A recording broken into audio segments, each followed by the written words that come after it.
যদি আওয়ামী লীগ নিষিদ্ধ হয়, it will be just a paper, একটা কাগজ, এবং কাগজে একজনের একটা সিগনেচার, এর বাইরে আর কিছু হবে না। যেমনটি স্বরাষ্ট্র উপদেষ্টা জানালেন, জড়িতদের শাস্তির আওতায় আনতে না পারলে পদত্যাগ করব।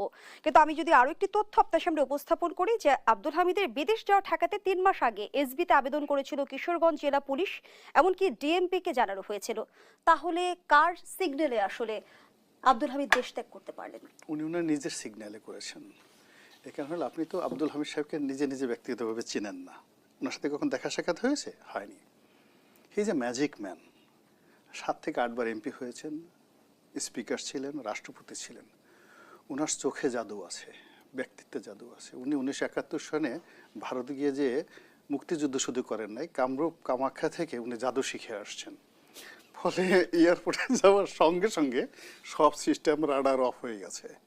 ওখানে ডক্টর ইউনূসের সাথে যোগাযোগ বন্ধ হয়ে গেছে, এসবির সমস্ত বন্ধ হয়ে গেছে, সিআইডির সমস্ত কিছু বন্ধ হয়ে গেছে, এবং সব এয়ারপোর্টে ভেলকি লেগে উনি সেখান থেকে চলে গেছেন। এবং দেখেন জাদুর কি ক্ষমতা। সেই জাদুর পরে আজকে যে উপদেষ্টা আছে, স্বরাষ্ট্র উপদেষ্টা, এখনও ওনার জাদুর ঘোর কাটে নাই। এখন উনি বুঝতে পারেন না যে কোথা থেকে কি হয়ে গেল। ফলে আসলে ডক্টর মোহাম্মদ ইউনূসের মতো লোকজন আছেন, এরকম আওয়ামী লীগের যারা লোকজন, এরকম সবাই অনেক জাদু জানে। শেখ হাসিনা কীভাবে জাদু জেনে চলে গেল ভেলকি দিয়ে, এখন পর্যন্ত আমরা বুঝতে পারতেছি না। সকালে গেল না বিকালে গেল, এখন পর্যন্ত আমরা বুঝতে পারতেছি না উনি কি কলকাতাতে আছেন নাকি দিল্লিতে আছেন। তো এই যে পার্টি, তাদেরকে মোকাবেলা করার জন্য দে নিড মোর নলেজ। তাদেরকে কামরূপ কামাখ্যা যেতে হবে, তাবিজ কভার শিখতে হবে, জাদুর টোনা বান শিখতে হবে। আদারওয়াইজ নাস্তা নেবো, সারাদিন রাস্তা আটকায় রাখতে পারে। এই রাস্তার মধ্যে হঠাৎ করে দেখবেন যে ডক্টর মোহাম্মদ ইউনূস, এই যে সব লোকজন দাঁড়িয়ে আছে, হঠাৎ করে শেখ হাসিনা চলে আসছে, টুস করে এসে বলছে বোকা। দেখবেন সবগুলো সেন্সলেস হয়ে আউট হয়ে গেছে কোনো অবস্থাতে। যার জন্য দিস নট দ্য টাইম। বাংলাদেশে আওয়ামী লীগ এত বড় একটা রাজনৈতিক দল, দে হ্যাভ অল মেশিনারিজ রাজনীতি করার জন্য। টাকা আছে, ক্ষমতা আছে, বুদ্ধি আছে, ম্যান পাওয়ার আছে, কৌশল আছে, এবং ইট ইজ টেস্টেড সিন্স 1954। আর ওনাদের যারা অপোজিট যারা লোকজন আছেন, তাদের ব্রঙ্কাইটিস আছে, নিউমোনিয়া আছে, ডায়াবেটিস আছে, আর হাজারো রকম সমস্যা আছে, কোষ্ঠকাঠিন্য আছে। ফলে এইগুলো একসাথে যুদ্ধ হয় না। যুদ্ধ করার জন্য সমতা দরকার। যদি ওনার সঙ্গে মানে এখন যারা আছে তাদের সঙ্গে বিএনপি থেকে শুরু করে সমস্ত রাজনৈতিক দলের ওরকম একটা সমঝোতা থাকতো, তাহলে হয়তো এখানে আওয়ামী লীগকে মোকাবেলা করে যেত। এখন যে জিনিসটা হচ্ছে, এটা একটা অসম যুদ্ধ। এই অসম যুদ্ধে যদি আওয়ামী লীগ নিষিদ্ধ হয়, it will be just a paper, একটা কাগজ, এবং কাগজে একজনের একটা সিগনেচার, এর বাইরে আর কিছু হবে না। মূলত রাজনীতিটা থাকে মানুষের মস্তিষ্কে, এবং রাজনীতির যে চিন্তা চেতনা মানুষের হৃদয়ে থাকে, এবং হৃদয় এবং মস্তিষ্ক এমনভাবে আন্দোলিত করে মানুষকে।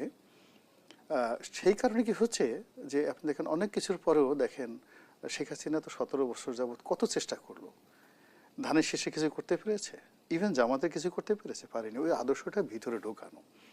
তো বাংলাদেশের 35% লোকের মধ্যে জয় বাংলা, বঙ্গবন্ধু, শেখ হাসিনা, আমরা সারা দুনিয়ার লোক তাকে যত খারাপ বলি না কেন, ভীষণ রকম খারাপ বলি। আমি তো কি বলবো, আমি তার দ্বারা যত ক্ষতিগ্রস্ত হয়েছি, উনিও মোরালেস ক্ষতিগ্রস্ত হয়েছেন। তো আমরা যতই বলি না কেন যে তার উপর ঠাড়া পড়ুক, গজব পড়ুক, কিন্তু আসলে আওয়ামী লীগের যারা মানে ওই যে 35% লোকজন আছেন, তাদের কাছে তিনি দেবী। তাদের সঙ্গে যদি ফাইট করতে হয় ওই 35% লোকের কাছে, you must have the policy, professionalism, man power and everything. এই যে দেখেন ভারত পাকিস্তান যুদ্ধ হচ্ছে, এখন সেই যুদ্ধে জল, স্থল, অন্তরিক্ষে তাদেরকে সমান পাওয়ার থাকতে হচ্ছে। ওরা প্রথম দিকে যে দাপট করছে, এখন দেখা গেল পাকিস্তানের যারা মানে এয়ার ফাইটার আছে, যারা যে এয়ার স্ট্রাইক করে ডগ ফাইট করেছে, আজকে পুরো গুজরাটকে তছনছ করে ছেড়ে দিয়েছে। বিকেল 5টার সময় আমেরিকাকে তারা ধরেছে, যে কোনোভাবে হোক না কেন এখন সমঝোতা করে একটা যুদ্ধবিরতি কার্যকর করার জন্য তারা করছে। এখন এইরকম আওয়ামী লীগের সঙ্গে যারা যুদ্ধ করছেন, মানে তারা আসলে আওয়ামী লীগ সম্পর্কে তাদের স্টাডি নাই। 2 নম্বর হলো আওয়ামী লীগের সঙ্গে কখনো তারা প্রতিযোগিতায় যায়নি। 3 নম্বর হলো যে এই প্রতিযোগিতা যাওয়ার জন্য তারা এখন পর্যন্ত ব্রেকফাস্টই করে নেয়, ডিনার লাঞ্চ তো পরের ব্যাপার। They have not yet start breakfast. তো যার জন্য লেট দেম প্লে, তারা শুরু করেছে, এটা শুরু করতে চায় না।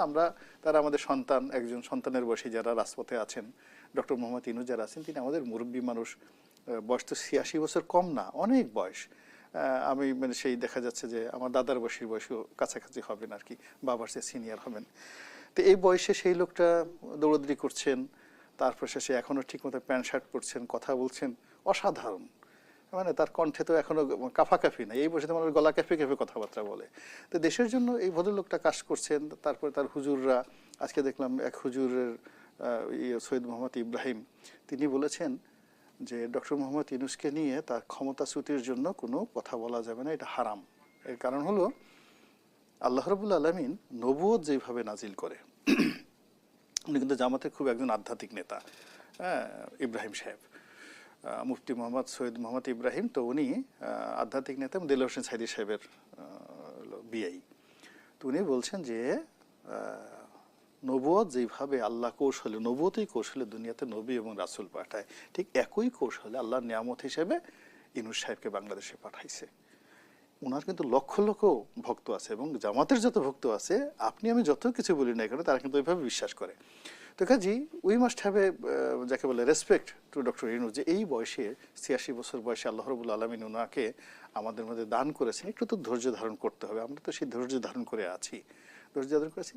তাকে, সে যে কাজটা করতে চাচ্ছে তাকে করতে দেন, ছেলে মেয়েরা যা করতে চাচ্ছে তারাও সেটা করুক, এবং তারা করতে করতে আস্তে আস্তে শিখবে, আস্তে আস্তে শিখবে। আমি একবার যখন সংসদ সদস্য ছিলাম তখন ডক্টর দীপুমণিকে নিয়ে একটা কথা বলছিলাম যে Dipu Moni, we are all the same age. তো এখন তাকে পররাষ্ট্রমন্ত্রী বানানো হয়েছে, এটা সবচেয়ে বড় মন্ত্রণালয়, কিছু এখানে জানতে হয়। তো শেখ হাসিনা মাননীয় প্রধানমন্ত্রী, তিনি তো তাকে মন্ত্রিত্ব চালানোর জন্য এখানে দেন নাই, মানে ওনাকে দিয়েছেন এগুলো, তুমি এই বছর দেখা সাক্ষাৎ করো, বিদেশ সিদেশ ঘুরো, এয়ারপোর্ট চিনো, পরের বার যখন আবার হবা তখন থেকে কাজ করো। তো এখন এই যে যে কাজকর্মগুলো করতেছে সবাই, মূলত তারা রাজনীতি শিখছে।